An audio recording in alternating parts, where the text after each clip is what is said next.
नमस्कारम आप सभी को। आप सभी का स्वागत है आज की इस पावन राम कथा में। आप सभी से निवेदन, सभी लोग कैमरे को ऑन कर लें।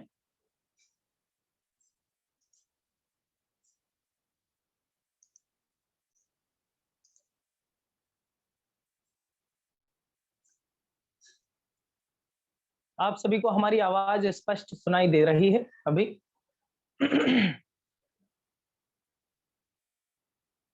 हमारी स्क्रीन दिख रही है आप सभी को? ओके, आइए हम सभी अपनी पूरी मनोभूमि बनाएं आज की इस राम कथा को सुनने के लिए, जो जीवन का दर्शन करा रही है, जो जीवन के बारे में बता रही है। रामचरितमानस की इस पावन गाथा को जब हम सुनते हैं तो अपने जीवन को उत्कृष्टता की ओर ले जाने का माध्यम बनते हैं। उसी प्रकार से जिस प्रकार से किसी जल को ऊपर चढ़ाने के लिए यंत्र की जरूरत पड़ती है, किसी मशीन की जरूरत पड़ती है, उसी तरह से इस मन रूपी द्रव को ऊपर चढ़ाने के लिए इस रामचरितमानस का सहारा ले रहे हैं, जिसके माध्यम से हम सभी के जीवन की उत्कृष्टता, श्रेष्ठता में परिवर्तित होगी। आइए इसी भाव के साथ दोनों हाथ ज्ञान मुद्रा में कर लें, आंखें सहजता से बंद कर लें, कमर सीधी करें और उस ईश्वरीय चेतना, दैवीय सत्ता, परमात्म चेतना का स्मरण करें, जिनकी अनुकंपा से, जिनकी कृपा से, जिनकी दया से हम सभी का जीवन चल रहा है। हम सभी का जीवन श्रेष्ठता की ओर, उन्नति की ओर, ज्ञान की ओर, प्रकाश की ओर, श्रद्धा की ओर, विश्वास की ओर आगे उन्नत हो रहा है। वह ब्रह्मांडीय ऊर्जा, वह नियंता, वह इष्ट आराध्य जो हम सभी के समीप है, हम सभी के कण कण में विराजमान है, उस दिव्य सत्ता का स्मरण मन ही मन और अपनी शारीरिक ऊर्जा, अपनी मानसिक ऊर्जा का आवाहन कि वह इस अमृत रूपी ज्ञान की गंगा का स्मरण करे, श्रवण करे और अपने जीवन में चरितार्थ करे। यह कुछ भाव हैं हम सभी के हृदय में और आज की इस राम कथा से हम सभी आत्मसात करने जा रहे हैं। उसके लिए हम सभी उत्साहित हैं, उमंगित हैं, पुलकित हैं आज की इस राम कथा का श्रवण करने के लिए। ये भाव के साथ ईश्वरीय सत्ता, परमात्म सत्ता जो कण कण में विराजमान है, उसका स्मरण करते हुए 3 बार दीर्घ ओम का उच्चारण एक साथ एक स्वर में।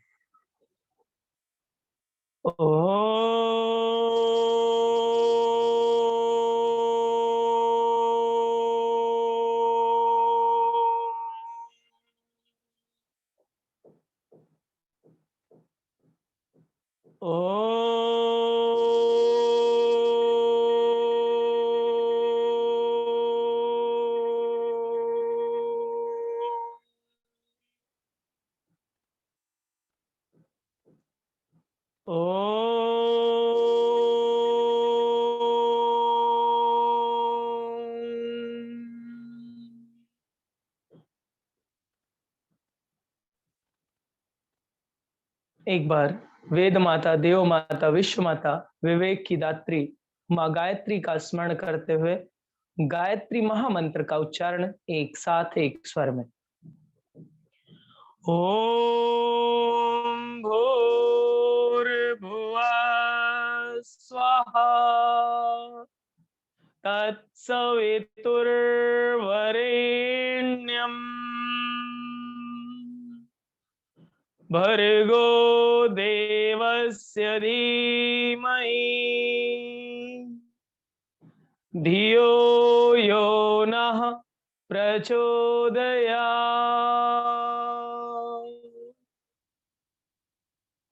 दोनों पाम्स को तेजी से रब करें।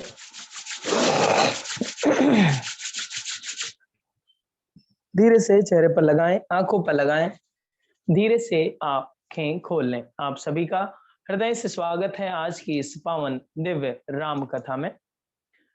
हम सभी पूरे तन्मयता के साथ आज की राम कथा से जुड़े हुए हैं और आज भी एक हम जीवन से जुड़े कुछ ऐसे रहस्यों को जानेंगे जो अनोखे रहस्य हैं, जो रामचरितमानस को चरितार्थ करने में हम सभी के जीवन के प्रति सजग होने में सहायक होंगे।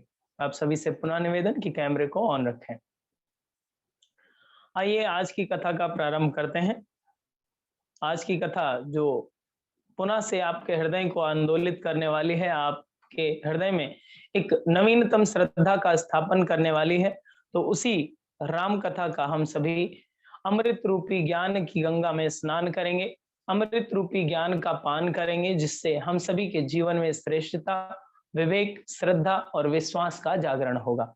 आप सभी प्रसन्न हैं, उत्साहित हैं इस राम कथा को सुनने के लिए। ये आपके मुखारविंद से पता चल रहा है। ओके, तो सुनिश्चित रूप से आप शांति के स्थान पर बैठे होंगे और इस राम कथा का आनंद लेने के लिए उत्सुक होंगे, ऐसा ये मान के मैं चलता हूँ। ओके, कल की जैसे कि कथा हम लोगों ने सुनी और कुछ मार्मिक बिंदु जाने, उसमें से एक लाइन इस पर हम लोगों ने कल की कथा का समापन किया था कि जो सपनों सिर काटे कोई, बिन जागे दुख दूर न होई। इस बात को हम लोगों ने जाना था कि अगर सपने में कोई सिर काट देता है आपका, कोई हत्या कर देता है आपका, या फिर कोई पीड़ा पहुंचाता है आपको, तो उस दुख से आप तब तक नहीं निकल सकते जब तक आप आंख ना खोल लें। जब तक आपकी आंखें ना खुल जाएं, तब तक उस वेदना से, उस पीड़ा से आपको छुटकारा नहीं मिलता है। और ये सभी को व्यक्तिगत अनुभव होगा। कुछ सपने देखे होंगे जिसमें आपको कष्ट हो रहा हो रात में, और आंख खुलते ही सब चीज गायब हो जाता है। ऐसा सभी के साथ हुआ होगा, आई होप। तो वही वैसी ही स्थिति जीवन के साथ होती है। जैसे कि हम लोग दुखी होते हैं, परेशान होते हैं, परिवार के कुछ घटनाएं होती हैं, कुछ अपने संबंधियों के साथ में कुछ व्यवहार होते हैं, तो उसके कारण से पीड़ा होती है, दर्द होता है, कष्ट होता है हम सभी को।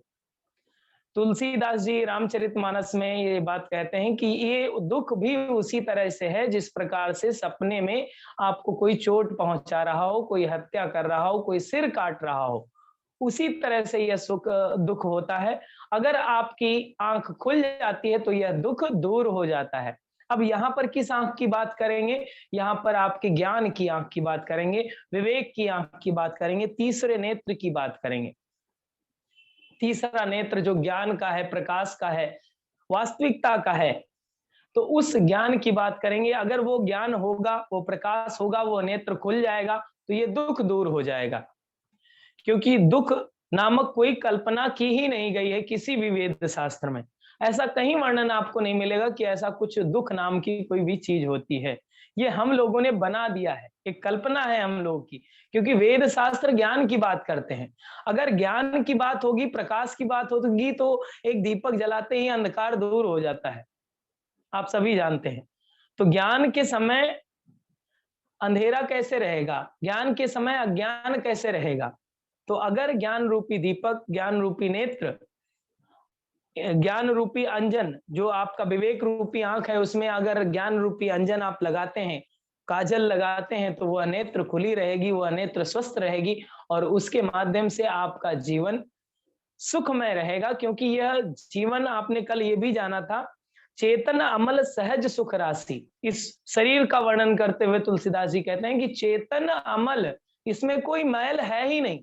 मैल आपने पैदा किया है, जो दुख है वो हम लोगों ने क्रिएट किया है, जो भी चीजें हैं वो हमसे ही निर्माण हुआ है, हम लोगों ने ही उत्पन्न किया, और हम लोग अपनी ही चीजों से परेशान हैं। क्योंकि ईश्वर ने आपको चेतन अमल सहज सुख राशि बताया है, सहज सुख की राशि बताया है, मतलब सुख का भंडार गृह बताया है आपको। ये क्षमता पहले से दे रखी है। डिजिटल वाटर ही भेजता है धरती पर, मटमैला तो यहाँ धरती पर हो जाता है। ये बातें हम लोगों ने कल जानी है, जिसको इस तरह से कहा था गोस्वामी तुलसीदास जी ने कि भूमि परत भाडाभर पानी, तिम जीवई माया लपटानी। इसी तरह से माया लपट गई है इस जीव से, और इसको भी प्योरीफाई करने के लिए कुछ परंपरा थी, जो संस्कारों की परंपरा थी, जो विवेक की परंपरा थी, उस पर हम लोग चर्चा कर रहे थे। यहां तक के प्रसंग को कल हम लोगों ने श्रवण कर लिया है, जान लिया है। आज इसी से आगे बढ़ेंगे, और इससे आगे क्या मार्मिक बिंदु है उसको हम लोग जानेंगे। आज की कथा का प्रारंभ एक आपको छोटी सी कहानी से सुनाऊंगा, और कहानी के माध्यम से उससे जोड़ने का प्रयत्न करूंगा। जैसे कि उदाहरण के लिए, एक कोई ऋषि आपके घर आए और आपके यहाँ लाइट वाइट चली गई हो और आप बहुत अंधेरे में रहते हो, आप बहुत परेशान हो। पुराने समय में अभी अगर 20 साल, 30 साल, 40 साल पहले की बात करा जाए, तो पेट्रोल लैंप चलते थे। सभी को, जो लोग बुजुर्ग हैं इसमें बैठे हैं, तो पेट्रोल लैंप के बारे में जानते होंगे। तो उसमें क्या होता है, एक लैंप, एक केरोसिन ऑयल नीचे भरा जाता है, एक बाती होती है, एक कांच का वो ऊपर का लैंप होता है। अब वो लैंप देकर चले गए हैं, गुरुदेव आए और आप बोले कि हाँ ठीक है, बच्चा परेशान है, आपके घर में अंधेरा रहता है, कोई बात नहीं। वो खुश हुए और एक पेट्रोल लैंप दे गए, लैंप एक दे गए, केरोसिन से जलने वाला लैंप। ठीक है, आजकल के तो डिजिटल लैंप हैं, कहीं धुआं होता ही नहीं है, कहीं कालिक होती ही नहीं है। ठीक है, तो उसका एक उदाहरण बताया जा रहा है कि आप कैसे समझ सकते हैं इसको। तो उस कालिक को, जैसे कि आप लैंप जलाइए, 1 दिन जलाइए, 2 दिन जलाइए, 3 दिन जलाइए, 4 दिन जलाइए, गुरुदेव दे गए हैं तो आप निरंतर जलाते ही रहेंगे, जब भी आपको ज़रूरत होगी। तो एक समय बाद उसमें धीरे-धीरे, धीरे-धीरे जितना प्रकाश पहले जिस दिन गुरुदेव दे गए थे, उससे धीरे-धीरे कम हो जाएगा। क्यों कम हो जाएगा?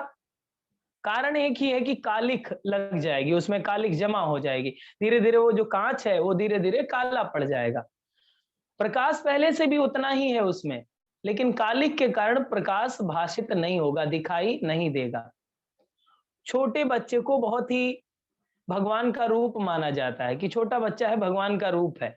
बड़े होते-होते भगवान कहाँ गायब हो जाते हैं। बड़े-बड़े जैसे आपकी उम्र वो बढ़ती है, आपको भगवान नहीं माना जाता। कुछ को शैतान मान लिया जाता है, कुछ को इंसान ही माना जाता है। तो वो कारण क्या है? वो कारण कालिक है कि हमारे मन का मैल, हमारे मन का छल, कपट, द्वेष जिस तरह से बढ़ने लगता है, हम मोर-तोर वाली जो माया की डेफिनेशन गोस्वामी तुलसीदास जी ने दी थी कि मैं और मोर तोर मैं माया, जेहि बस कीन ब्रह्मांड निकाया। इसका जो परिभाषित किया था कि मैं और मोर, ये मेरा है, तेरा है। छोटा बच्चा ये नहीं समझता ये मेरा है, तेरा है। ठीक है, मुझे चाहिए, मुझे दे दो, छोटे बच्चे से आप बोलेंगे वो तुम आपको दे देगा, चाहे सोने की चीज़ हो या चांदी की चीज़ हो। छोटा बच्चा नहीं समझता है वो आपकी है, कितनी मूल्यवान है, क्योंकि वो सहज है, सरल है। इसीलिए उसमें ईश्वर का वो रूप माना जाता है, इसीलिए भगवान का रूप माना जाता है छोटे बच्चों को, क्योंकि वो निष्कपट है, छल नहीं है उसमें। और जैसे-जैसे ये आपका जीवन बढ़ता है, आप समाज में आते हैं, धरती से वो जल की बूंद स्पर्श होती है तो वो मटमैला होने लगता है। वो फिर पीने योग्य नहीं रह जाता जल। वही काँच कालिख के रूप में जमा होने लगती है और आपका वो जो प्रकाश था, ईश्वरीय चेतना का अंश था आपके अंदर, वो प्रकाशित नहीं दिखता है। आपको लगता है ये शरीर है, शरीर चल रहा है, आज चल रहा है, कल खत्म हो जाएगा। आपको तब ये भान नहीं रहता कि यहाँ पर इस शरीर में एक ईश्वरीय चेतना का अंश भी समाहित है। इसकी भी उपासना की जा सकती है। जीवन देवता की उपासना की जा सकती है, जीवन को सार्थक बनाया जा सकता है।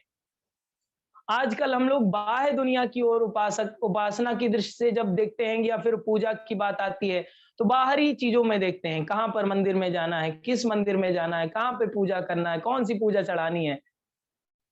भगवान आपके चढ़ावे के लिए इंतजार कर रहे हैं क्या? आपकी मिठाई के लिए, आपके किसी भी सामग्री के लिए, अगरबत्ती के लिए इंतजार कर रहे हैं क्या? वो तो आपने बनाए हैं वो उस प्रक्रम को। उस कर्मकांड को आपने निर्धारित किया है श्रद्धा को जगाने के लिए। वो कर्मकांड हुआ करते थे, आज भी होते हैं, केवल श्रद्धा को जगाने के लिए। लेकिन वही श्रद्धा अगर हम अपने जीवन के प्रति जगा लें, इस जीवन देवता की साधना उपासना करने लगे, तब जीवन कल्याण की ओर आगे बढ़ेगा। जीवन दूसरों को प्रकाशित करने वाला होगा। हो सकता है आपकी उम्र 30 साल हो, 40 साल हो, 50 साल हो, 60 साल हो। किसी भी उम्र के आयाम में व्यक्ति दूसरों को कुछ देने के लिए बहुत कुछ उपलब्धियां होती हैं। मेरी उम्र 24 साल पूरी हुई है, 25वें साल में मैंने प्रवेश किया है, तो 25 साल में भी बहुत कुछ दे सकता हूं दूसरों को। ऐसा नहीं है देने के लिए केवल पैसा होता है लोगों के पास, देने के लिए गाड़ी होता है, घर होता है, ऐसा नहीं है। देने के लिए अपनापन भी होता है। दूसरों को अपनापन दे सकते हैं, दूसरों को इंसानियत की बातें बता सकते हैं, जो आपने अप्लाई की हो, जो आपने सीखा हो, जाना हो, जीवन के मूल्य जो सीखे हों, दूसरों को बता सकते हैं। अगर एक 25 साल का बालक, एक 16 साल का बालक, एक 10 साल का बालक एक अच्छा मैसेज दे सकता है, तो आप सोचिए जिसके पास 60 साल का अनुभव होगा, 70 साल का अनुभव होगा, 50 साल का अनुभव होगा, वो अपने जीवन के साथ जोड़ करके बातों को किस तरह से कितना अच्छा व्यक्त कर सकता है और समाज को कितना मूल्यवान उपलब्धि दे सकता है। ये सोचनीय विषय है। यहाँ पर सोचनीय विषय इसलिए भी हो जाता है कि आज कमी किसकी है। यज्ञ की हमने चर्चा की थी, तो यज्ञ में दो चीजें बताई थी, एक जो यज्ञ कराने वाला है और यज्ञ करने वाला है, दोनों पात्रवान होने चाहिए, तभी उसका फल मिलेगा। अभी आज की सिचुएशन ये है कि बड़े लोगों की बातें यंगस्टर सुनना नहीं चाहते। पहली बात, नो एक्सेप्टेंस, सोचते हैं कि हाँ ये पुरानी बातें हैं, ये आप नहीं जानते हैं, नया समाज है, नया लोग हैं, नई टेक्नोलॉजी की दुनिया है, नहीं समझते। लेकिन यंगस्टर को ये जानना चाहिए कि उनकी जो उम्र है 70 साल है, तो 70 साल का अनुभव लेकर बैठे हैं, और अगर उस 70 साल में 30 साल का अनुभव जुड़ जाए, 20 साल का अनुभव जुड़ जाए, तो उस यंगस्टर की उम्र 90 साल की मानी जाएगी अनुभव के आधार पर। पहले की संस्कृति में यही हुआ करता था। जो पूर्वज होते थे, जो घर के बड़े लोग होते थे, वो शिक्षाएं देते थे, नैतिक शिक्षाएं देते थे कि ये जीवन के मूल्य हैं, इस तरह से जीवन को चलाना चाहिए। तो जो बच्चों का व्यक्तित्व होता था वो परिष्कृत होता था। उनके छोटे बच्चे होते थे, लेकिन उनकी बातें 100 साल वाले व्यक्तियों जैसे होती थी, इतनी गुण रहस्य बोलते थे वो। ये रहस्य था पीछे का, भारतीय संस्कृति का ये रहस्य रहा करता था कि आदान प्रदान होता था, ज्ञान लेने की बातें, सुनने की बातें। आजकल यंगस्टर तो सुनना ही नहीं चाहते। आध्यात्मिक बातें करेंगे तो कहेंगे अरे पंडित जी वाली बात नहीं सुनना, क्योंकि उनके जीवन के मूल्यों को समझाया ही नहीं गया। उनको पता ही नहीं है कि लाइफ किस डायरेक्शन में जा रही है। उनको बस ये पता है ये स्टडी करना है, सीए करना है, ये करना है, बीकॉम करना है, लॉयर बनना है, ये करना है। बस वो इसके बाद में क्या करना है, जॉब करना है, जॉब ढूंढ रहे हैं, पैसे कमाने, घर बनाना है, शादी करना है, और कुछ नहीं। बस एक रेस चल रही है। अगर इतना ही करना था तो जानवर बन जाते। आपका ही चुनाव था। वो भी इतना काम करता है, खाने पीने रहने, परिवार बढ़ाने, इतना काम वो भी कर लेगा। लेकिन क्या जरूरत थी, जब इतना गूढ़ रहस्य दिया गया है, सहज सुख राशि बताया गया है, अमल चेतन अमल बताया गया है, तो इस शरीर को धारण करके अपने जीवन के मूल्यांकन को समझने का आज मौका है कि हम लोग अपने जीवन का मूल्यांकन करें। हम लोग जिस परिस्थिति में भी हैं, जिस स्थिति में भी हैं, ऐसा नहीं कि समय बीत गया अब क्या करेंगे, उम्र 50 की हो गई, करने को घुटने में दर्द होता है, कमर में भी दर्द होता है, क्या करेंगे। जैसे बहुत सारे लोग मिलते हैं कि मैं बोलता हूँ कि आपको योग अभ्यास करना चाहिए, बहुत अच्छा लगता है और आपको अच्छा अनुभव होगा।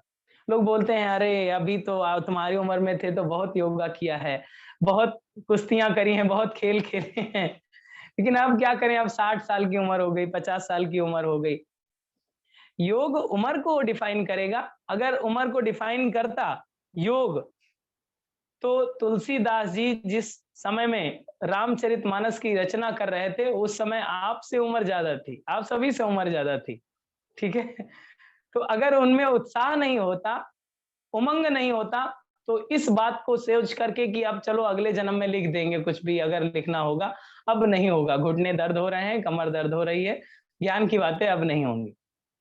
क्योंकि उम्र का निर्धारण, आयु का निर्धारण सोच से होता है, वर्षों से नहीं मूल्यांकन होता है। ये भारतीय संस्कृति में ऐसा निर्धारण होता है। 89 साल का व्यक्ति सन्यास लेता है, सन्यास की दीक्षा 89 साल में ले रहा है।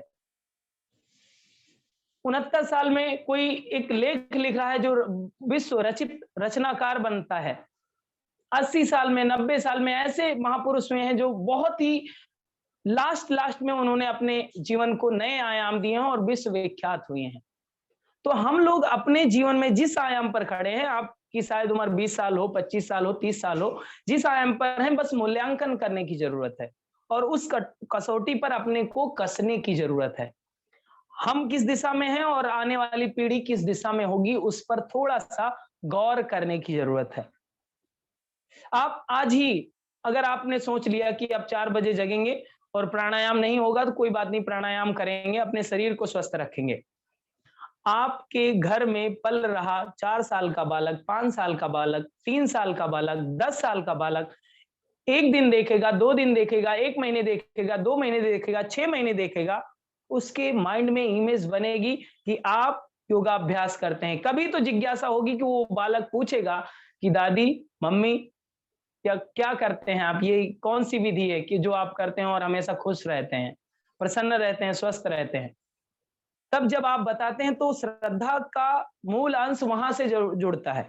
आप सोचिए अभी 20 साल की उम्र है किसी की और आप बताइए कि आपको योगा अभ्यास करना चाहिए, यंगस्टर क्यों नहीं जुड़ता है? क्योंकि उसकी मूल जड़ में ही कुछ अडॉप्ट नहीं कराएगा, सीड डाले ही नहीं गए हैं उसके। जिम चला जाएगा, योगा नहीं करेगा और पता है जिम की लाइफ 30 साल 35 साल की होगी, उसके बाद में वो भी आपकी बॉडी को डैमेज हो जाएगी। लेकिन योगा से जुड़ना नहीं चाहेंगे क्योंकि उसकी मूल संस्कृति में बीज रोपण किया किसने? तो गलती किसकी है? संस्कारों को स्थापित करने की जिम्मेदारी किसकी थी? जो जन्मदात्री हैं, जो जन्म दे चुके हैं, जो पालन पोषण कर रहे हैं, उनकी जिम्मेदारी थी कि संस्कारों की परंपरा को स्थापित किया जाए। संस्कार ऐसा नहीं कि हाँ पढ़ना चाहिए, पढ़, एग्जाम आ रहा है, पढ़ पढ़ पढ़ पढ़ बार बार कह रहे हैं। हर व्यक्ति को अध्ययन का, स्वाध्याय का नियम बनाना चाहिए। क्या आप आधे घंटे डेली पढ़ते हैं? तो पढ़ने का कष्ट आपको कैसे पता होगा? आप कुछ ऐसा नहीं है कि आपका एग्जाम होना है, आप श्रीमद् भागवत पुराण पढ़ सकते हैं, श्रीमद् भगवत गीता पढ़ सकते हैं, वेद पढ़ सकते हैं, उपनिषद पढ़ सकते हैं, हिंदी, इंग्लिश, गुजराती किसी भी भाषा में आज सब जगह उपलब्ध है। नहीं हुआ तो कुछ एक सीरियल देख सकते हैं, ध्यान कर सकते हैं, प्राणायाम कर सकते हैं। क्या आपने ऐसी जहमत उठाई है? अगर नहीं तो आपके बच्चे आपकी बात कैसे मान लेंगे? आप करना शुरू करिए। जीवन के साथ जो जुड़ेगा, तब चरित्र से शिक्षा देने का जब प्रक्रम आएगा, तब दूसरों को कहने की जरूरत नहीं पड़ेगी। आप कठिन से कठिन समस्या में काम रहेंगे, पीसफुल रहेंगे, रिलैक्स रहेंगे, तो उसका राज लोग जानना चाहेंगे। आपकी 50 साल उम्र है, 60 साल उम्र है, आप स्वस्थ हैं, ठीक है। आपकी 50 साल की उम्र में बहुत सारे लोग आपके ही फ्रेंड सर्कल के आपको फोन करेंगे कि बहुत परेशान रहती हूँ, बहुत चिंता रहती है, बहुत दुख में हूँ, ये बेटा बात नहीं मान रहा है, बेटी बात नहीं मान रही, बहू कहा नहीं सुनती है, वो हमेशा चिल्लाती रहती है। तो ये सारी बातें अगर आएंगी, जब आप दूसरों को बताएंगी कि ऐसा मत सोचा कर। तुलसीदास जी ने ये बात कह दी है कि ये सब सपना है, तू ध्यान में बैठ कर प्राणायाम किया कर, अभ्यास किया कर, सब चीज ठीक हो जाएगा। अब आप एक एडवाइजर बन गए हैं कि नहीं, एडवाइस देने वाले व्यक्ति हो गए हैं कि नहीं, तो आपको समाज में एक अच्छा काम करके जा रहे हैं कि नहीं, दूसरों के प्रेरणा के स्रोत बन रहे हैं कि नहीं। अगर आप बीमार रहेंगे, हाँ किसी ने फोन किया, हेलो कैसी हो दादी, बहुत बीमार है बेटा, कमर दर्द हो रही है, घुटने दर्द हो रहे हैं, तो जिसने फोन किया है आपको मुश्किल से, वो सोचेगा आप दोबारा फोन नहीं करेंगे, दादी यही बताएंगी कि घुटने में दर्द हो रहा है। ठीक है, आप उनसे बताइए बहुत एनर्जेटिक हूँ, सूर्य नमस्कार करती हूँ, प्राणायाम करती हूँ, सारे अभ्यास जारी हैं, तू कुछ करती है कि नहीं, तू कुछ करता है कि नहीं, कुछ किया कर। अब वहां से ऊर्जा का संचार होगा, उत्साह का संचार होगा कि दादी की उम्र इतनी है, मम्मी की उम्र इतनी है, फिर भी इतना अच्छा कुछ कर रहे हैं, हमें भी कुछ करना चाहिए। आपको कहने की जरूरत नहीं पड़ेगी, वहां पर खुद से बीज रोपण होगा, वहां से खुद से अंकुरण होगा। ये विज्ञान समझाने की जरूरत है, इस विज्ञान को समझने की जरूरत है, इस मर्म को जानने की जरूरत है।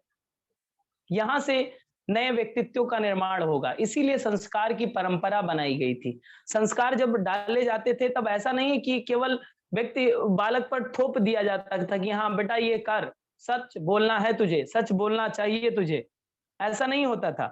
सच बोलने के साथ तो उसके माता पिता भी सत्य व्रत का पालन करते थे।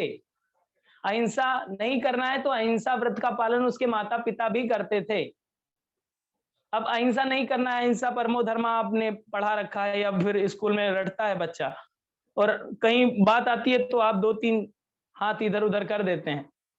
तो किसकी बात माने, स्कूल वालों की बात माने बच्चा या आपको प्रैक्टिकल जो देख रहा है वो माने?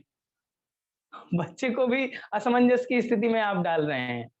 तो अपने चरित्र से जो शिक्षा देने का काम किया वो मर्यादा पुरुषोत्तम राम ने किया कि संस्कारों की परिपाटी चलाई। तो इस तरह से हम लोग अपने जीवन के साथ इसको जोड़ें और इसको और भी सार्थक लाने का प्रयास करें। इसी को संस्कार को अगर थोड़ा सा और डिटेल में जाने की कोशिश करें कि संस्कार को किस तरह से आप समझ सकते हैं इसकी महत्ता को, तो आपको महाभारत की एक कथा की ओर ले जाऊंगा और उसमें बताऊंगा कि किस तरह से वहां का दृश्य था। आपको वो उस कथा से सचरित्र परिचित होंगे। द्रौपदी का जब चीरहरण हो रहा था, सभा बैठी हुई थी और वो त्राहि त्राहि चिल्ला रही थी, जिसमें ऐसे वैसे लोग नहीं थे, बहुत ही प्रकांड विद्वान लोग वहां पर बैठे थे, जैसे कि भीष्म पितामह, कृपाचार्य, द्रोणाचार्य, ये लोग वहां पर उपस्थित थे। उन्हीं के सामने चीरहरण हो रहा था, जिसमें धृतराष्ट्र भी थे। धृतराष्ट्र का अर्थ समझिएगा, धृतराष्ट्र को ध्रुत राष्ट्र भी कहा जाता है। धूर्त राष्ट्र, जिसको बुद्धि है ही नहीं, जन्म से अंधा है। जो जन्म से अंधा है वो क्या देखेगा, उसको क्या पता होगा कि वस्त्रविहीन होना क्या होता है, लज्जा क्या होती है, उसको क्या पता होगा। धृतराष्ट्र भी बैठे थे वहां पर, पितामह बैठे थे, द्रोणाचार्य बैठे थे, कृपाचार्य बैठे, कर्ण जो दानवीर माने जाते हैं कर्ण बैठे थे। सबसे प्रार्थना कर रही थी द्रौपदी, कह रही थी आप कोई भी, आप हमारी लाज बचा लो। लेकिन वहां पर कोई लाज बचाने के लिए नहीं आया था। और उस घटना से तो आप सभी परिचित हैं कि क्या स्थिति हुई थी। उस स्थिति से जब किसी ने बात नहीं सुनी तो द्रौपदी ने दुर्गा का रूप धारण किया। जिस नारी की आज हम लोग पूजा करते हैं, आज हम लोग नवरात्रि का व्रत पालन करते हैं, नारी की तो पूजा है। तो उसी नारी की उस स्थिति में क्या स्थिति हो रही थी कि वस्त्र विहीन किया जा रहा था, चीरहरण किया जा रहा था। तो इसीलिए कहा जाता है एक पुत्र अच्छा है 100 कारवों से की अपेक्षा। अगर आपने संस्कार नहीं दिए तो 100 पुत्र हो जाएं आपके, कोई काम के नहीं, क्योंकि वो आपके कुल का विनाश ही करने वाले हैं। कुल को बढ़ाने के लिए तो लोग बच्चों को जन्म देते हैं। और अगर एक 5 पांडव हैं और वो संस्कारी हैं, तो वो कहीं ना कहीं आपके कुल का नाम रोशन करेंगे। तो आज की दृष्टि में अगर जो धृतराष्ट्र बने हुए हैं, जो गार्जियन, उनके लिए ये संदेश है, ये इस मैसेज से ये चीज सीखनी चाहिए कि आप जैसे कि बहुत दिनों बाद किसी को लड़का हुआ तो बहुत दुलार करता है, छोटा बच्चा होता है, नहीं नहीं कुछ नहीं करना बेटा, बहुत सही, कुछ नहीं, कोई बात नहीं, ये गलती कर रहा है, ठीक है, गाली दे रहा है, ठीक है, कहीं किसी को मार के आया है, ठीक है, दुलार के मारे इतना प्यार करते हैं, इतना स्नेह करते हैं। धृतराष्ट्र की तरह वो प्यार में, उसके मोह में इतने अंधे हो जाते हैं कि संस्कार का स्थापन करना भूल जाते हैं। कोई क्लास बंक कर रहा है, हाँ ठीक है बेटा सो जाओ, कोई बात नहीं, सो रहा है तो सो रहा है, आप वो नहीं जानते आप उसका भविष्य कैसा होगा फिर। तो धृतराष्ट्र की तरह उसके मोह में अंधे हो जाते हैं आप। फिर आगे चल के वो फिर गड़बड़ करता है, फिर कहते हैं बेटा गड़बड़ कर रहा है। गड़बड़ करना सिखाया किसने था, उसकी जड़ किसने स्थापित करी थी, उसके बीज किसने डाले थे। तो जो संस्कारों की परंपरा होगी उसको आप जितना प्रबल करेंगे, उसको आप जितना मजबूत करेंगे, उतना ही ज्यादा आगे बढ़ेगा। अब देखिए उसमें कौरवों में एक व्यक्ति था जिसका नाम है दुर्योधन। इसका अर्थ समझ लीजिए। और आजकल दुर्योधन की प्रवृत्ति बहुत सारे लोगों में देखी जाती है। दुर्योधन का अर्थ होता है योधन, मतलब योद्धा वाला जो धन है, आपका बल है, उसका दुरुपयोग करना। योद्धा वाला जो बल है उसका दुरुपयोग करना, मतलब आपको शारीरिक बल है उसका दुरुपयोग कर रहे हैं, शारीरिक मानसिक बल है उसका दुरुपयोग करना है। तो जो आपको बल मिला है उसका दुरुपयोग करने लगिए तो आप दुर्योधन हो जाएंगे। और जिसके पक्ष में दुर्योधन होगा उसका धूर्त राष्ट्र तो होगा ही। उसका राजा कौन होगा? धूर्त राष्ट्र। अब भीष्म पितामह भी वहां उपस्थित थे। भीष्म पितामह तो बाल ब्रह्मचारी माने जाते हैं। वो बाल ब्रह्मचारी थे, लेकिन एक ही शपथ उन्होंने ले रखी थी कि कुर्सी की रक्षा करेंगे। जैसे कि आज माननीय प्रधानमंत्री जी कुर्सी पर बैठे हुए हैं, तो उन्होंने ये नहीं सोचा था कि कौन बैठेगा गद्दी पर। उन्होंने बस ये प्रण ले रखा था कि कुर्सी की रक्षा करेंगे। यहाँ पर मोदी बैठे या मुलायम बैठे, उनके फर्क नहीं था। गलत हो रहा है या सही हो रहा है, अन्याय हो रहा है या न्याय हो रहा है, उससे फर्क नहीं पड़ता था। बस वो कुर्सी की रक्षा करते थे, इसीलिए उन्होंने कौरवों का साथ दिया। उन्होंने भी कोई मदद नहीं करी। तो वहां पर द्रौपदी ने एक श्राप दिया था। श्राप ये था कि जो व्यक्ति अपने संतानों को संस्कार नहीं देगा और जन्मांध हो जाएगा, मोह में फंस जाएगा, उसको कड़े तपश्चर्या के साथ बिताएगा नहीं, तो वो वही पुत्र उसके कुल का नाश करने वाला होगा। ये वाणी द्रौपदी की है। द्रौपदी ने तब श्राप दिया था और आज ये फलित होता हुआ चारों तरफ आपको दिख रहा है। ऐसा नहीं कि आपको नहीं दिखेगा, 2 घर आप क्रॉस कीजिए, आपको बहुत सारी घटनाएं चारों तरफ देखने को मिल जाती हैं। किसी को वर्णन करने की जरूरत नहीं है, क्योंकि गलती कहां पर हो रही है? संस्कारों के स्थापन ना करने की।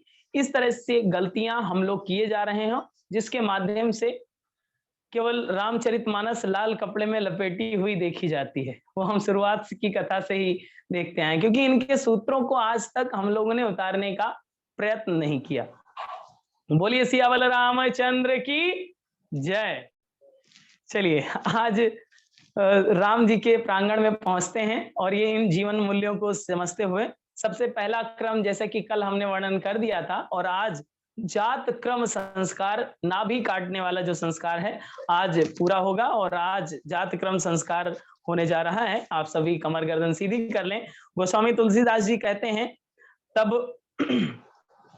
तब नादि मुखी आछारी करी, जात क्रम सब कीन, फाटक धेनु वसन मणि, नृपुन विप्रन को दीन। मतलब तब नादि मुख्य श्राद्धि करी, जात क्रम सब कीन, ये क्रम पूरा हुआ। फाटक धेनु वसन मणि, फाटक पर गेट पर खड़े होकर के राजा दशरथ ने धेनु मतलब गाय, वसन मतलब वस्त्र, मणि मतलब ज्वेलरी, सारी ज्वेलरी वो नृप जो राजा थे वो विप्रन को दान दे रहे। विप्र मतलब ब्राह्मण को सब दान कर रहे थे इस परिस्थिति को देखकर। अब ये नाभि का जो महत्व है वो आप सभी जानते हैं कि नाभि को सबसे ज्यादा प्रमुख माना गया है आपके जीवन से, क्योंकि ये प्रकृति से सीधा संबंध रखती है। इसीलिए नाभि में ऑयल लगाने की परंपरा होती है। जो लोग इस बात को जानते हैं तो नाभि में तेल लगाने से बहुत सारे लाभ होते हैं, ये आप सभी जानते हैं। तो ये करना चाहिए। आज के व्यक्तियों को अगर यंगस्टर को बताएंगे तो क्या तेल लगाएंगे? नहीं नहीं नहीं, तेल चिपचिपा होता है, ऐसा लोगों को लोग मानने लगे हैं। कान में तेल डालना है? नहीं नहीं नहीं नहीं, कान में तेल नहीं डालना है। ठीक है, पहले दादी जो होती थी वो जबरदस्ती डाल देती, हाँ रात हो रही है इधर आ, और कान में तेल, नाभि में तेल, वो सारी चीजें अरेंज कर देती, सेट कर देती थी। तो एक आदत थी। इसलिए आज का जो वृद्ध व्यक्ति है वो यंगस्टर से ज्यादा पावरफुल है, इसीलिए क्योंकि उसके अंदर अंदरूनी शक्ति है। जैसे एक एडवर्टाइजमेंट होता है, अंदरूनी शक्ति, डाबर च्यवनप्राश। ओके, तो वो अंदरूनी शक्ति आज भी विद्यमान बहुत सारे लोगों में देखी जाती है। ठीक है, तो उस चीज को हम लोगों को, उस परंपरा को हम लोगों को फिर से जीवित करना होगा। प्रकृति के साथ जीवन जुड़ा हुआ करता था, तो प्रकृति से जीवन जोड़ने का एक फिर से एक परंपरा हम लोग बनाएं और अपने जीवन को देखें कि किस तरह से प्रकृति से दूर हो रहा है और किस तरह से इसको नजदीक में लाया जा सकता है। ये मूल्यांकन का विषय है, ये विश्लेषण का विषय होना चाहिए हम लोगों का। अब ये जो जात क्रम हो जाता है, इसके बाद में दूसरा संस्कार आता है, प्रमुख संस्कार है नामकरण संस्कार। आजकल नाम कैसे रखे जाते हैं? चिंटू, मिंटू, सिंटू, पिंटू, कुछ भी नाम रख दिए जाते हैं। पहले नाम ऐसे नहीं होते थे। पहले पुराने नाम देखिए, सुरेश, सुरेश का मतलब क्या होता है? इंद्र। सुरेश, सुर का जो ईश है वो सुरेश। भरत, राम, ऐसे नाम होते थे। शत्रुघ्न, ऐसे नाम होते थे, क्योंकि नामकरण संस्कार कराया जाता था। गुण, कर्म, धर्म, नक्षत्र इत्यादि को देख करके उन चीजों का नामकरण होता था। आजकल कौन, हाँ ठीक है, गूगल में करो कौन सा नाम रखना है जो थोड़ा सा लेटेस्ट हो। अक्षय कुमार के बेटे का क्या नाम है, या सलमान खान के बेटे का क्या नाम है, इस तरह के नाम अब सर्च होते हैं, उसी पर बेटे और बेटियों के नाम रखे जाते हैं।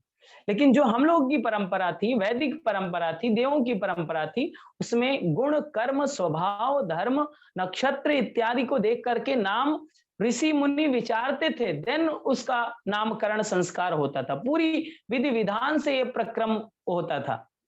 मेरा भी सौभाग्य रहा है कि नामकरण संस्कार एक हमारे पापा ने ऑर्गेनाइज की थी, 51 कुंडीय गायत्री महायज्ञ, हमें बताते हैं, मुझे तो याद नहीं है। तो उसी में हमारा नामकरण संस्कार हुआ था भरत के नाम से, ठीक है। तो इसी तरह से नाम की बहुत महत्ता है। अब इसको प्रैक्टिकल फॉर्म में समझ लेते हैं कि ये मॉडर्न जमाना है तो मॉडर्न नाम रखेंगे, ऐसा आपकी मान्यता होगी, भारतीय संस्कृति की मान्यता नहीं है। अब नाम का प्रभाव व्यक्तित्व से कैसे जुड़ा होता है उसको समझ लीजिए। नाम का प्रभाव किस तरह से जुड़ा हुआ है वो जान लीजिए। जैसे कि आजादी को कितने साल हो गए हैं अभी तक? कितने? 75, राइट? अराउंड 75, 75 वर्ष पूरे हो गए हैं। ठीक है, 75 मान लेते हैं। 75 साल पूरे हो गए आजादी को, और आजादी जैसे ही मिली वैसे ही पिछड़े वर्ग को आरक्षण दे दिया गया। आप इस बात को थोड़ा गंभीरता से सोचिएगा। आरक्षण दे दिया गया और उनके जाति के आगे लिख दिया गया पिछड़ा वर्ग। नामकरण ही है केवल, पिछड़ा वर्ग, पिछड़ी जाति, अनुसूचित जाति। आज के रेशियो में अगर देखा जाएगा तो आज उन लोगों की मानसिकता जो इस आरक्षण के अंतर्गत उस मानसिकता के साथ पड़ गए, तो वो आज भी पिछड़े ही हैं, क्योंकि उन्होंने मान लिया कि हम पिछड़े हैं। जहां भी होता है बस हम पिछड़े, हाँ हमें कुछ नहीं आता, हम पिछड़ी जाति के हैं। तो वो किसका प्रभाव है? नाम का प्रभाव है। नामकरण ऐसा हो गया तो मानसिकता भी वैसी होगी कि हम पिछड़ी जाति के हैं, हमारा कम नंबर आएंगे चलेगा, नाम कट ऑफ पे आ जाएगा, पिछड़ी जाति है, ज्ञान हो या ना हो नाम आ जाएगा लिस्ट में। लेकिन सफलता अगर की दृष्टि से देखा जाए, आईएएस का, पीसीएस का, या फिर डॉक्टर्स का, एमबीबीएस का, हाई क्लास में जो लोग होते हैं वो इस वर्ग के अंतर्गत नहीं आते हैं। ऐसा रेशियो देखा गया, ये सर्वे ये बताते हैं, मैं कोई बनी बनावटी बातें नहीं कर रहा हूं यहाँ पर। सर्वे ये बताते हैं, शोध ये बताते हैं, रिसर्च ये बताते हैं, क्योंकि नाम का इतना बड़ा प्रभाव होता है। अब 75 साल हो गए तो क्या पिछड़ा वर्ग अभी सबल नहीं हुआ है? उसको करना चाहिए, वो राजनीतिक विषय है, उस पर चर्चा नहीं करेंगे। लेकिन ये कहीं ना कहीं प्रभाव डाल रहा है व्यक्तित्व पर, ये प्रभाव डाल रहा है सोच पर, ये प्रभाव डाल रहा है मानसिकता पर। कि आपको कहा जाए आप धूर्त, आज से आपका नाम धूर्त हो गया, धूर्त, धूर्त कुमार, धूर्त कुमारी, तो एक स्वभाव आपका धीरे धीरे बनने लगेगा, धूर्त है यार, धूर्त का अर्थ ये होता है। ठीक है चलो, अभी तो बच्चों का नाम के अर्थ नहीं पता कि आपका नाम का अर्थ क्या है। नाम क्या है? सिंटू, सिंटू का अर्थ क्या होता है? पिंटू, पिंटू का अर्थ क्या होता है? सिंटू, तो उसका कोई मतलब ही नहीं मिल रहा है। तो इस तरह, और लोग अब घरों में निक नेम रखते हैं। हमारा घर का निक नेम है, मेरे पिताजी मुझे भरत जी ही कहकर बुलाते हैं, तो घर का नाम भी भरत जी है, ठीक है। सामान्य लोग योगाचार्य भरत जानते हैं, लेकिन हमारा घर का नाम भरत जी है, भरत जी ही कहते हैं। तो एक जो मानसिकता बनेगी सम्मान की, ग्रेटिट्यूड की, अपने प्रति सम्मान होगा तो दूसरों का सम्मान कर पाएंगे। अभी अपने प्रति सम्मान है नहीं, सिंटू, पिंटू, रिंटू, कुंटू, तो कुछ भी आप कर रहे हैं। तो वो वैसा ही व्यक्तित्व का निर्माण होता है। कितनी बार हैमर कर रहे हैं ब्रेन को कि ये नाम बोल रहे हैं, ये नाम बोल रहे हैं, ये नाम बोल रहे हैं।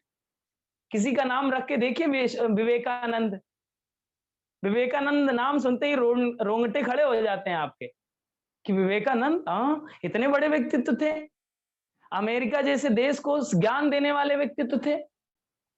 उस समय में जब अमेरिका जैसा देश अज्ञान में डूबा हुआ था, उस समय ज्ञान का प्रकाश देने वाला एक यहां से सन्यासी जाता है जिसका नाम विवेकानंद था, और ज्ञान का प्रकाश फैलाता है, विवेक की आंख खोलता है पूरी अमेरिका की। तो ऐसी संस्कृति से हम लोग जुड़े हुए हैं। केवल एक छोटा सा नाम, एक छोटा सा प्रभाव जो व्यक्तित्व को उजागर करने वाला है। इसलिए नामकरण संस्कार की परंपरा थी। आज भी बहुत सारे लोग जो वैदिक परंपरा को मानते हैं वो नामकरण संस्कार रखते हैं। तो नामकरण संस्कार आपको भी कोई कर रहा हो या फिर करना हो तो सजेशन दे सकते हैं कि इस तरह से श्रेष्ठ नाम का चयन करें, क्योंकि भविष्य का निर्माण कर रहे हैं आप, नींव रखने जा रहे हैं आप। कोई भी उल्टा पुल्टा नाम कहीं भी सुन करके, देख करके नहीं करें, संस्कार को स्थापित करें, उसके गुण को स्थापित करें। उसी तरह से मर्यादा पुरुषोत्तम श्री राम का नामकरण संस्कार होने जा रहा है। आइए उस नामकरण संस्कार के कार्यक्रम का हिस्सा बने हम सभी। नामकरण संस्कार करने से पहले वहां का जो माहौल था उसको गोस्वामी तुलसीदास जी ने कुछ लाइनों में लिखा है। उसको इस तरह से व्यक्त करते हैं, नामकरण अवसर जानी भूमि बोली पठयो मुनि ज्ञानी। नामकरण कर अवसर जानी भूमि बोली पठयो मुनि ज्ञानी। मतलब नामकरण के अवसर पर बड़े बड़े मुनियों, ऋषियों, तपस्वियों को निमंत्रण भेजा गया, बुलाया गया कि इस महत्वपूर्ण कार्यक्रम में आप आइए और अपने चरण पादुकाएं यहाँ पर रखिए, साथ ही साथ अपना आशीष दीजिए बालक को। सभी मुनियों को दूर दूर से, कोई गुजरात से जा रहा था, कोई एमपी से जा रहा था, कोई महाराष्ट्र से जा रहा था, सभी जगह के ऋषि मुनि वहां कहाँ पहुंचे? यूपी, उत्तर प्रदेश, योगी जी के यहाँ। ठीक है, अयोध्या में पहुंचे नामकरण संस्कार के लिए। नामकरण कर अवसर जानी भूपि भूप बोली पठे मुनि ज्ञानी। भूप मतलब राजा, राजा ने सबको बोल करके भेजा, निमंत्रण भेजा और वो आए। करी पूजा भूपति अपभाखा धरई नाम जो मुनि गुनि राखा। ये बात कही है कि करी पूजा भूपति अप भाखा, पूजा पाठ सारा क्रम करके फिर धरई नाम जो मुनि गुनि राखा। मुनि गुनि राखा, जो गुण के अनुसार नाम रखा गया उसका नाम अब रखा जाएगा। आगे कहते हैं जब सबसे पहले बड़े राम हैं तो राम का ही नाम रखा जाएगा। उनका वर्णन करते हैं, जो आनंद सिंधु सुख राशि सीतर के सीकर ते त्रिलोक सुपासी। यहां पर गुणों का वर्णन किया गया है पहले। जो आनंद सिंधु सुख राशि सीकर ते त्रिलोक सुपासी। सो सुख धाम राम असनामा, सो सुख धाम नाम असनामा अखिल लोकदायक विश्रामा। बोलो सियावल रामचंद्र की जय। नामकरण हो चुका है राम का। वहां पर कहते हैं जो आनंद सिंधु सुख राशि, जो आनंद के सागर हैं, जो आनंद के मूल रूप हैं, उनका जन्म हुआ है। सीकर ते त्रिलोक सुपासी, जो त्रिलोक के पालन करता है, जो त्रिलोक के पोषण करता है। सो सुख धाम राम अस होई, अस नाम होई, राम के जैसा नाम होगा। अखिल लोकदायक विश्रामा, जो अखिल लोक को विश्राम देने वाले हैं। ऐसे प्रभु राम का नामकरण होता है राम। उसके बीज अक्षर को हम लोगों ने जान लिया था पहले ही, तो इसको वर्णन करने की जरूरत नहीं है। लेकिन यहाँ पर सुख के धाम है, विश्व को विश्रांति देने वाले हैं, और प्रभु का नामकरण हो चुका है अब। तो नामकरण जब होता है, जब मुझे थोड़ा बताया गया था कि जब नामकरण होता है तो एक प्लेट पर रोली से या चंदन से नाम लिखा जाता है, और इसके बाद में वो जो पुरोहित होते हैं वो बाहर दिखाते हैं, और फिर वो घंटा होता है, नाल, उसको बजाया जाता है, तब सभी को पता चलता है। उस लास्ट मोमेंट तक पेरेंट्स को भी नहीं पता होता है कि कौन सा नाम रखा जाएगा। आप सोचिए, अभी तो पहले से ही डिक्लेयर कर देते हैं, पंडित जी को भी बुलाएंगे तो पहले से ही डिक्लेयर, ये नाम है, लिस्ट है, इसमें से ये वाला ही रखना है, डिक्लेयर आप खुद करते हैं। राइट, ऐसा ही होता है ना। पहले वो पता ही नहीं चलता था पेरेंट्स को कि नाम क्या आने वाला है, तो सब उत्साहित होते थे, सब सोचते थे कि नाम क्या रखा जाएगा, उसी नाम से फिर उसी दिन से जाना जाता था बालक। ठीक है। सो आनंद सिंधु सुख राशि सीकर ते त्रिलोक सुपासी। सो सुख धाम राम असनामा अखिल लोकदायक विश्रामा। इस प्रकार से भगवान श्री राम का नाम राम पड़ा। अब और भी भाई हैं, उनका भी नाम पड़ेगा। दूसरे भाई का नाम, जो उनसे छोटे हैं, उनका नाम पड़ता है विश्व भरण पोषण कर जोई। समझिएगा लाइन कितनी गहरी है। विश्व भरण पोषण कर जोई ताकर नाम भरत अस होई। राम से छोटे भरत, राम से छोटे दूसरे नंबर के जो भाई हैं भरत। विश्व भरण पोषण कर जोई ताकर नाम भरत अस होई। भरत जैसा नाम होगा, भरत। भरत से भरण शब्द जुड़ा हुआ है, भरण से भरण, जैसे कि आप बोलते हैं भरण पोषण करने वाला, और भरत से ही नाम इस भारत देश पड़ा, भारतवर्ष पड़ा।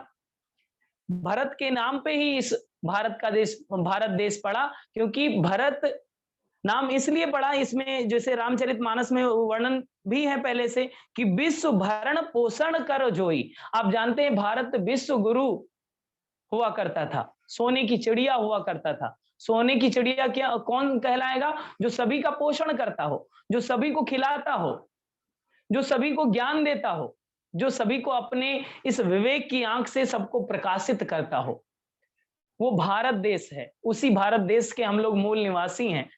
ये हम लोगों का सौभाग्य है, क्योंकि ये पुरानी संस्कृति है, पुरातन संस्कृति है, ये प्राचीन संस्कृति से हम लोग जुड़ रहे हैं।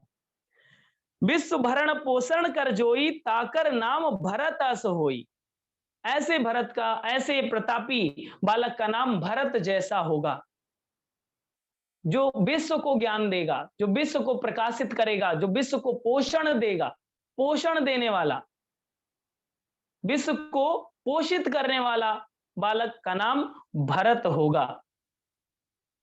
तो सभी जगह जो पोषण करने वाले बने, वो भरत को माना जाता है। भरत का नाम आप जानते हैं कि खड़ाऊ रखा था, सर पे रखा था, तो खड़ाऊ रखा था, लेकिन पोषण सभी का किया था उन 14 वर्षों में। अयोध्या वासियों को थोड़ा भी तकलीफ नहीं हुई थी, पोषण किया था। पोषण का प्रतीक है भरत, देने वाले हैं, सभी को परोसने वाले भरत हैं। इसीलिए भारतवर्ष का नाम भरत के नाम पर ही पड़ा है। भारतीय संस्कृति इतनी महान है। अब राम से छोटे भाई आ गए भरत, अब फिर और भी भाई हैं उनके दो, उनका नामकरण कर लेते हैं। तीसरे जो भाई का नामकरण होगा, जाके सुमिरन तेर पुनासा। आगे कहते हैं गोस्वामी तुलसीदास जी, जाके सुमिरन तेर पुनासा, नाम शत्रुघ्न वेद प्रकाशा।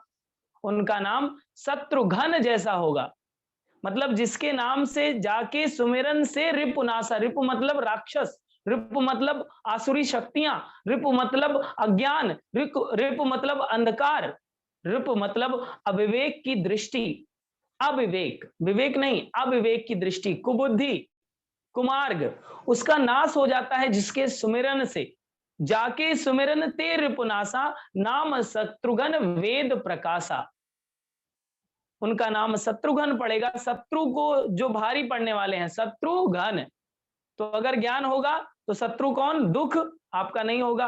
वेद प्रकाशा, वो वेद के मर्मज्ञ जाने जाएंगे, उनको सबसे ज्यादा ज्ञान होगा। शत्रुघ्न को सबसे ज्यादा ज्ञानी माना जाता है, वेद के मर्मज्ञ माना जाता है, ज्ञान के स्रोत माना जाता है शत्रुघ्न को।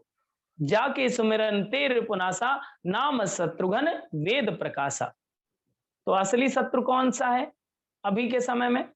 काम, क्रोध, लोभ, मोह, ये असली शत्रु हैं आपके। आपके आसपास की, आप पाकिस्तान की तरफ मत देखिएगा, वो तो शत्रु होगा, वो तो दूर हो सकता है, लेकिन जो आपके अंदर का शत्रु है वो आपको सबसे ज्यादा पीड़ा देता है। काम, क्रोध, लोभ, आपको गुस्सा आ जाए, आप 2 दिन खाना नहीं खाते हैं, किसी से बात नहीं करते हैं, खुद को पीड़ा दे रहे हैं, खुद जहर खा रहे हैं, मरेंगे खुद ही, जहर ही तो है क्रोध, जहर ही तो है।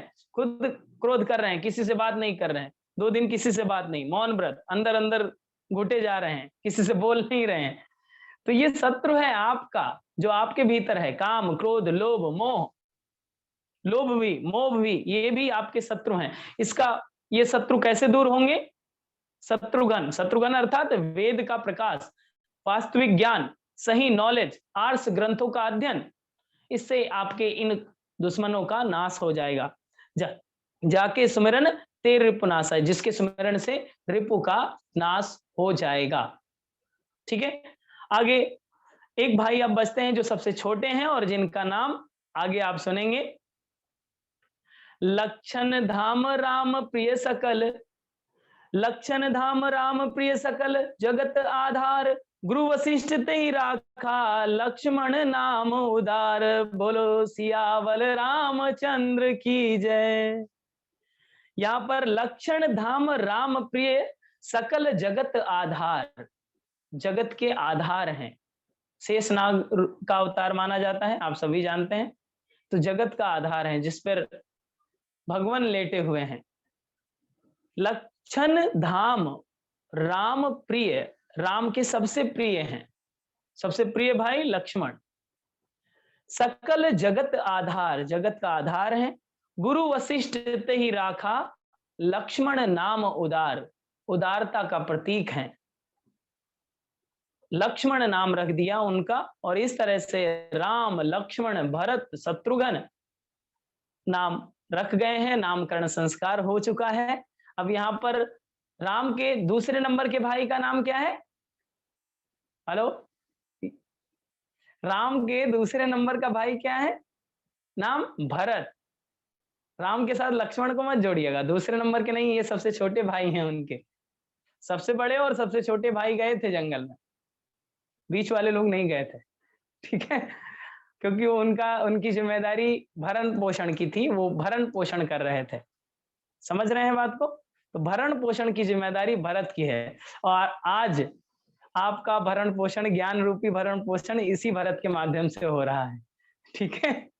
ज्ञान का प्रकाश आपको यहीं से पोषित हो रहे हैं, यहीं से आपको ज्ञान मिल रहा है, यहाँ से नहीं, रामचरितमानस से, ठीक है? रामचरितमानस और ये संयोग नवरात्रि का, जिसके माध्यम से आपको पोषित किया जा रहा है।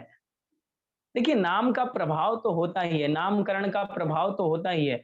आप भरत, मुझे सब लोग बोलते होंगे नाम भरत है तो भरत ही बोलेंगे, नाम भरत है तो सिंटू पिंटू तो थोड़ी भी बोलेंगे मुझे, भरत है तो भरत बोलेंगे, तो 50 बार बोलेंगे, 100 बार बोलेंगे, तो उसका कभी तो चिंतन आएगा हमारे अंदर, कभी तो स्थिरता आएगी कि भरत नाम है, वो भरत इतने महान हुए हैं, श्रेष्ठ हुए हैं, तो हमारे अंदर भी उस क्वालिटी को डेवलप करना चाहिए, संघर्ष करना चाहिए। मटमैला हो गया है लेकिन इसको प्यूरिफाई कर देना चाहिए पानी को, उसके लिए कुछ श्रेष्ठ कदम होंगे, उसके लिए कुछ सूत्र होंगे, तो वैसे कदम उठाने चाहिए। तो नामकरण का संस्कार हो चुका है, आगे के संस्कार हम लोग कल की कथा में जानेंगे, ठीक है? अभी संस्कार और बाकी हैं, केवल नामकरण हुआ है, आगे और भी संस्कार होंगे।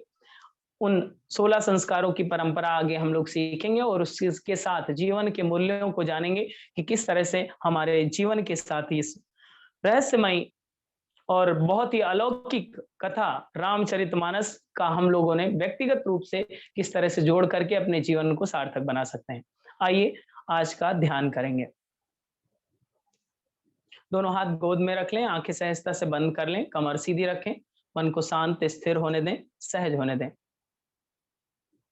शांत स्थिति, सहज मन, आंखें सहजता से बंद कर लें। मन शांत, स्थिर, सहज, सरल, पवित्र। श्वास प्रश्वास का ध्यान। आज हम सभी को जो प्राप्त हुआ है उसका चिंतन सहज रूप में,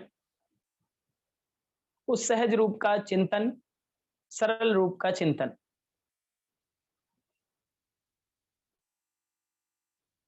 संस्कारों की परंपरा में अपने भीतर किस तरह से बीज का स्थापन करें, उन सद्गुणों का, उन अच्छाइयों का, उन श्रेष्ठताओं का किस तरह से स्थापन करें, चरित्र से शिक्षण देने का प्रक्रम बनाएं। मूल मंत्र अपना सुधार संसार की सबसे बड़ी सेवा, अर्थात अपने सुधार की ओर देखें। आप सुधरेंगे तो यह संसार सुधरेगा, क्योंकि आप भी संसार का हिस्सा हैं। अपने को परिवर्तित करने, अपने को परिष्कृत करने की जिम्मेदारी लें। आज के इस सत्संग से एक सहज संकल्प लें कि हम सभी अपने प्रति सजग होंगे। हम अपने जीवन के उन आयामों को देखने का प्रयत्न करेंगे जो मनुष्यता के लिए निर्धारित किए गए हैं। हम सभी अपने जीवन के लिए उन आयामों को देखने की जिम्मेदारी लेंगे जो हमें श्रेष्ठतम जीवन की ओर आगे बढ़ाएंगे। हम सभी अपने जीवन के लिए उस दिशा को तय करेंगे जो हम सभी को श्रेष्ठ आध्यात्म और ईश्वरीय चेतना के रूप में विराजमान इस जीव में जो ईश्वरीय चेतना का अंश है उसका सहज दर्शन होगा। जीवन देवता की साधना उपासना हेतु तो हम सही उपक्रम अपनाएंगे। अपने आप को योग, अपने आप को अध्यात्म, अपने आप को स्वाध्याय से जोड़ने का सहज संकल्प लेंगे। अपने अंदर वह दिव्य गुणों का सहज स्थापन करेंगे जो मार्मिक होगा, जो दूसरों के प्रेरणा का केंद्र बनेगा, जो आपको कहने से नहीं करने से प्राप्त होगा।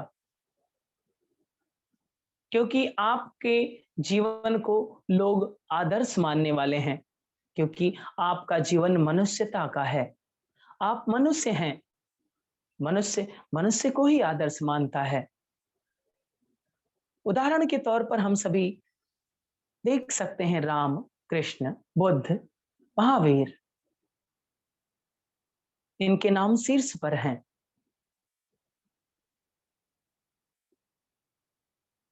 यह एक यात्रा है शोधन की, यह एक यात्रा है परिशोधन की, परंतु शुरुआत स्वयं से ही करनी होगी। शुरुआत छोटी ही करनी होगी, शुरुआत बड़ी नहीं होती। जन्म आपका बड़े स्वरूप में नहीं होता, जन्म एक शिशु, एक भ्रूण के रूप में ही होता है। वह धीरे धीरे पोषित होता हुआ, प्रकृति से पोषण मिलता हुआ, वह बड़े रूप में विकसित होता है। उसी प्रकार से अच्छाइयों का स्थापन भी छोटे रूप से ही करें।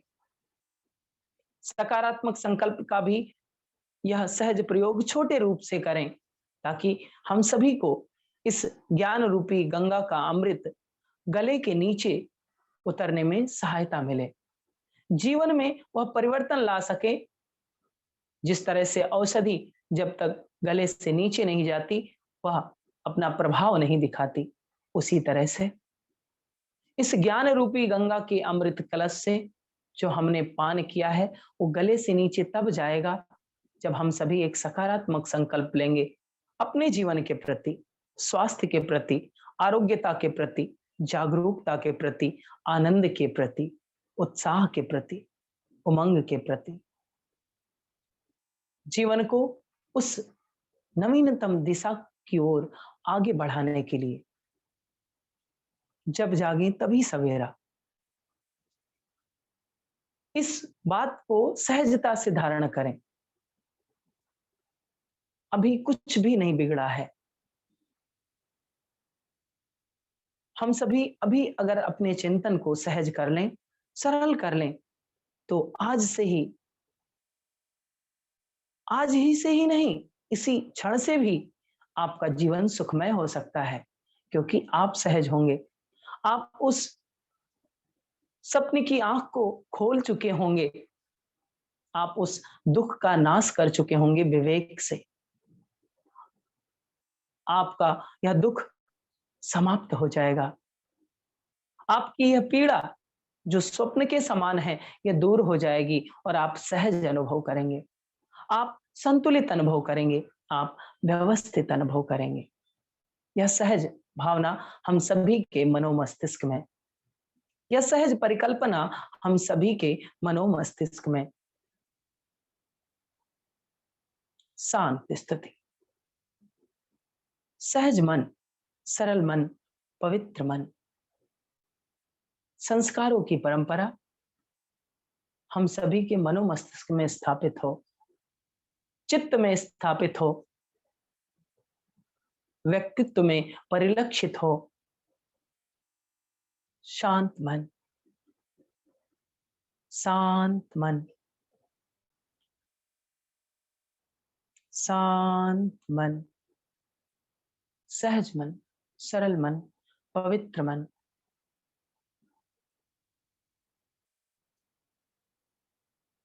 ईश्वरीय चेतना का स्मरण करें, दिव्य सत्ता का स्मरण करें, परमात्मा चेतना का स्मरण करें प्रकाश के रूप में। उस दिव्य सत्ता का स्मरण करते हुए एक बार दीर्घ ओम का उच्चारण, देन शांति पाठ। ओम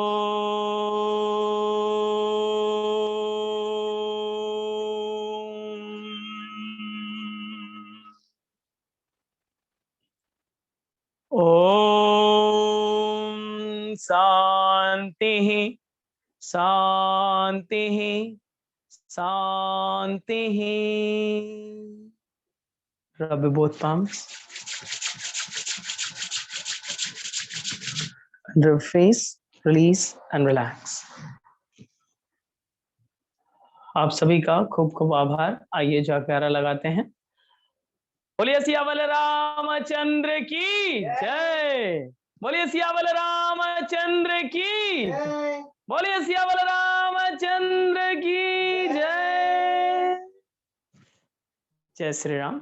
आप सभी में विराजमान प्रभु सत्ता को, परमात्मा सत्ता को मेरा कोटि कोटि प्रणाम। कल की कथा में हम लोग आगे के संस्कारों की परंपरा जानेंगे। साथ ही साथ आप केवल 2 दिन की कथा अभी और सुनेंगे, इसके बाद में कथा का समापन हो जाएगा, 2 दिन शेष हैं। तो आप सभी से निवेदन है, आपके जो इष्ट मित्र हों, जीवन के मूल्यों से भटक गए हों, बहुत ज़्यादा पीड़ित हों, परेशान हों, तो कोई शुल्क तो लग नहीं रहा है। आप उसे उन्हें निमंत्रित दें और निमंत्रण दें कि आप इस लिंक को साझा भी कर सकते हैं दूसरों को और लाइव जॉइन हो। आज से मैंने कहा है कि आपको ये यूट्यूब की लिंक नहीं मिलेगी, लाइव ही जुड़ना पड़ेगा। अमृत पीना है तो कुछ सार्थक पुरुषार्थ करना होगा, ठीक है?